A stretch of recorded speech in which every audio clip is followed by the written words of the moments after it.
What's up guys, it's Tommy here, and boy do I have a fascinating story and a fascinating video for you guys, because there is a toxic environment behind the scenes at Liverpool, and one of the main reasons why there has been such a high turnover of backroom staff and also of physios and people who treat players' injuries. We find out one of the main reasons for that, and it is about the summary of this article. And Liverpool have a major problem in the high turnover of backroom staff and also the toxic environment behind the scenes that you will find out in this video. I will summarize the article with the help of Reddit. This is one of the main reasons why Liverpool have so many injuries at the start of this season. And this article was such a shock to know how much of an internal toxic environment there has been in our fitness, physiotherapy, sports science departments. Shout out to this user for summarizing the article. Because of the hiring of Andreas Kornmayer, one of the main guys in the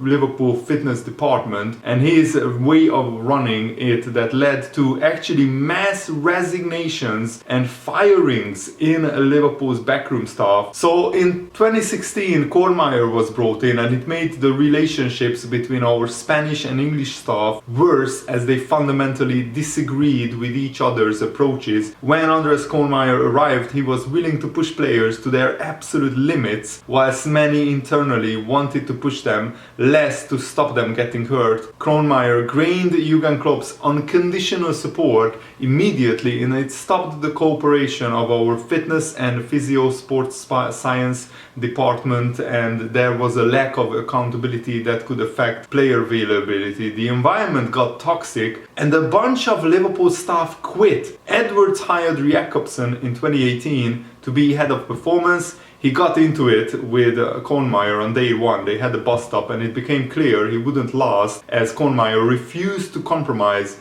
on his philosophy, and Jurgen Klopp would pick Kornmayer as he was in his inner circle. And when Jakobsen left in 2020, the fitness and physio departments got into a mess internally. So basically Kornmayer sounds like a bit of a piece of work, and he has gotten players running more and improving their fitness to levels people did not believe to be possible. But the injuries have started off as people had been warning, and now we have a fractured internal system with high staff turnover and also a lot of injuries in our midfield. It looks like Kornmayer's style might get the results from the players, but then they burn out very quickly, and their injuries are with a much higher probability. And with Liverpool having so many injury-prone players, Thiago, Henderson, Curtis Jones, Ox, Naby Keita, they all pick up injuries during a season. The increased percentage of possibility of injuries has manifested in Liverpool having 10 injured players at the start of the season. And it's really hard to get over the fact of Liverpool completely redesigning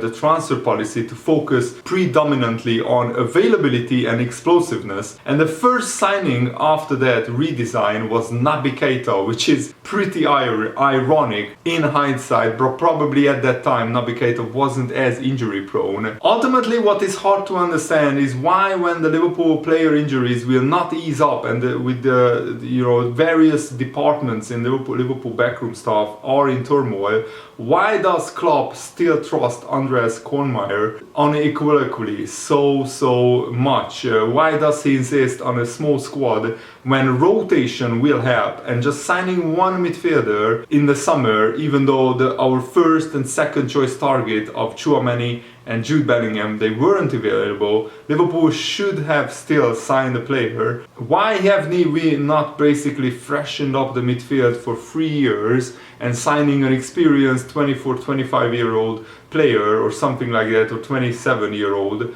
who is at the prime of his career? And Liverpool being run down after years of high-octane football is pretty obvious for anyone watching Liverpool, but it's really interesting to find out how this unfolded behind the scenes. I understand that it was a case of making hard choices for Jurgen Klopp to try to make the best of a situation, and now they are facing the reality that we can't really retrench from that under the circumstances, because we are in the middle of the season. So what was one of the main problems is that Andreas Kornmayer, when he came in, he insisted on playing players on the edge of their durability, and we overworked some players. Andy Robertson playing 65% of games in the critical zone of rest and recuperation, and being a top 8 in least rest between games played is quite a shock. Alisson and Mo Salah are both up there in being played, probably a little bit more than what some of the other physios recommended. So one of the main reasons why there was a toxic environment is certain physios disagreed with the way Andreas Kornmayer wanted to run things behind the scenes, and also he insisted on playing players even when they were on the edge of having a much higher probability of injuries. And also in pre-seasons, some players would run 70 kilometers a week, and then we went down to 55 kilometers during the season, which is even higher than other Premier League teams. It's quite incredible to see, and not shocking that players then get hurt. And maybe one of the reasons why Liverpool have been running less this season is to try and prevent injuries from happening. And you have to question why Liverpool then have to have small squads when we have things like this going on. It seems like a big squad would be needed to deal with the fitness pressures of such an incredibly taxing and incredibly congested fixture list. Also, Milner is going to be a manager, no questions about it. And to hear about the background tension between the physiotherapy and the sports science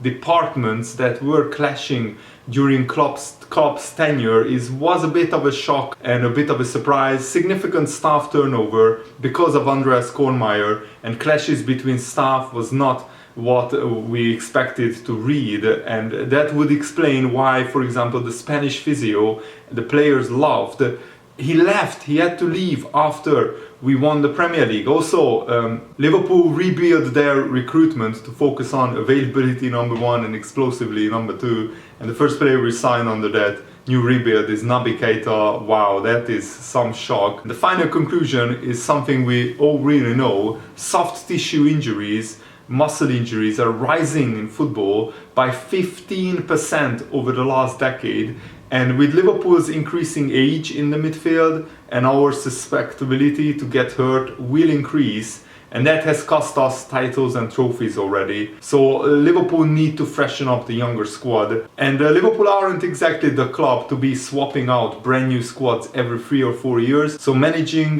this small squad is absolutely crucial to how Liverpool run things. And I also want to discuss a tweet by Premier League panel who said on Twitter, you look at the impact on the team's functioning of Thiago's comeback against Ajax and then compare it to the other left centre midfielders this season, and you realize the gravity of what Liverpool did in the transfer market. They gambled their trophy potential of a top team by not signing simply one quality centre midfielder. And yes, Liverpool did attempt to sign Tchouaméni and Bellingham, it has to be the right signing. That's so many times I heard and read that line already since the summer. But the point is, we have literally known for 3 seasons now that Ox and Naby Keita are hugely injury-prone players. The Liverpool staff looked at the insanely packed schedule and said, yeah, we still don't want to sign a reinforcement level player who is better than Ox and James Milner, and who is more available than Naby Keita and Thiago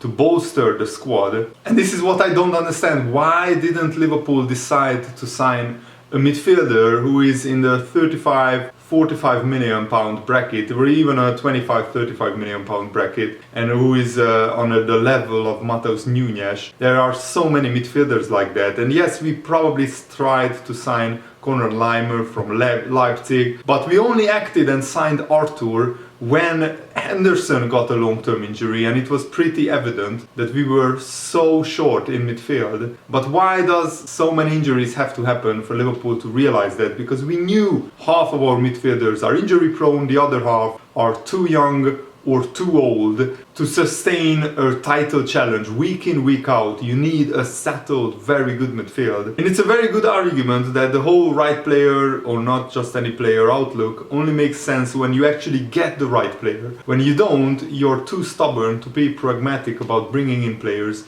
who aren't Thiago, but who can really help the team, and you are left with nothing. Perfection is the enemy of progress sometimes. When you want to get the perfect player, who is the right player with the right age, with the right mentality, with the right skill set for the right price, you might end up with nobody. When instead, if you can just get a player who improves the squad, who improves the options for Jurgen Klopp, that might be better than waiting for the perfect player to become available for the right price. I don't think the bar is as low as signing a midfielder who is literally more available than Ox and Keita, but I think you could have signed a player who is more available than them and who is at least as good as Ox and Naby Keita, with maybe potential to be better than them. Somebody like Matheus Nunes I'm talking about, that would have been perfect. And if you look at last season's appearances, this is on the lfchistory.net website. I absolutely love the website.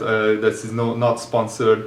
I'm just a big fan of them. So Jordan Henderson played 57 games, which is really impressive, but on average, as you can see, the previous season, before last season, he only played 28 games and 40 games, 44, 47, 41. So Henderson playing 57 games was the outlier. Usually he plays around between 30 and 40 games on average, so he tends to get injured. Our most reliable midfielder is probably Fabinho, who averaged around 40 to 45 games, so that's the benchmark. That's what Gini Wijnaldum averaged, around 40-45 games each season. And if you look at the other midfielders, like Naby Keita for example, Naby Keita had his most reliable season last season with 40 games, but on average he's available between 25 and 30 games. As you can see, he had a season when he only played 16 games, then 27, 33. So Naby Keita is not reliable enough to play 40-45 games, not even close. Thiago is pretty similar. He had his most reliable season last season with 39 games, but before that he only played 30 games. So Thiago is also pretty injury prone. And then you have Alex Oxlade-Chamberlain, who sometimes he can play 43 games in a season, but in other seasons he only has like 17 games, or he had a season which was a complete write-off, the 18-19 season where he only played 2 games in total. And also last season 29 games, but since March Alex Oxlade-Chamberlain just wasn't played. Jurgen Klopp wasn't trusting him. And also Curtis Jones, since his breakthrough season, he played 34 games and 27 games. So again, pretty similar to Naby Keita, averaging around 25-30 games a season. So he's also a pretty injury prone player, it looks like. And of course Harvey Elliott is very reliable when he doesn't have a long-term injury. And also, just to put into context, so last season we played 63 games, which was the absolute maximum amount of games that we could have played. In the season before that, 53 games, then 57 and 53 as well.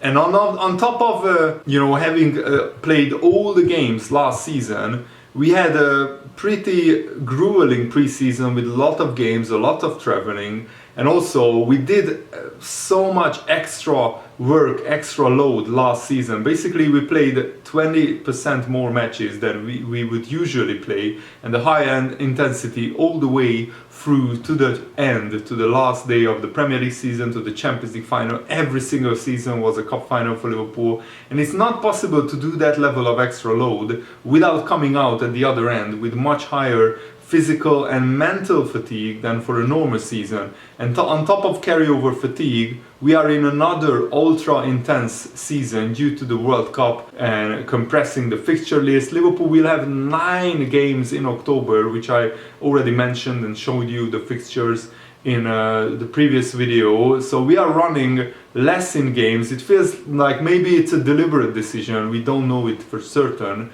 to limit our already sky-high injury risk. And also Jurgen Klopp probably needs to decide if we want to just bin off the League Cup, maybe just to have more chance of going far in the Champions League and competing in the Premier League, because I don't think our squad can handle competing in all 4 competitions this season like it did last season. And that's it for today's video. I really think that this was a fascinating insight into all the problems that led to why Liverpool had such a shocking start to the season. I really hope that you found this video helpful and informative enough. Thanks for watching, guys. Have a nice day. See you later.